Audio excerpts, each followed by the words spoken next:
question from Judy, which is, should I cancel old cards or will this damage my credit rating? Good question. Now, my feeling about it is that if you have a bunch of old credit cards that you're not using, you haven't used them for a while, you're not going to use them, well, in all honesty, I think that you should just close them down. However, when I spoke to Experian about this, and Experian is one of the credit referencing agencies, the main ones are Experian, Equifax, Call Credit.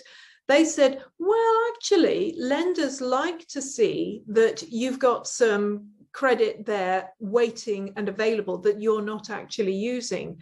So in a way, if you'd like to keep that credit going, and to be honest, if you closed it down, if you closed them all down, it wouldn't really harm things. I mean, you might see a little dip in your credit rating, but it would come back up again.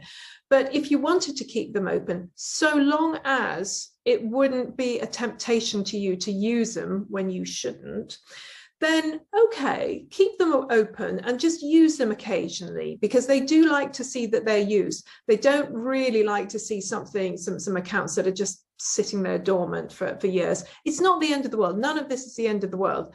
But if you want to sort of tidy things up, if you're not using them and you're not going to, then yeah, you might as well close them down, really. But if you kind of like to keep things open a bit, then just use them a bit every now and then. Make sure that, I don't know, maybe there's one particular thing that you use one for, another particular thing you use another one for, just to keep it going. Apparently, lenders like that. They like to see that you've got all sorts of potential credit and you're not using it because you're so rich. So there's your answer.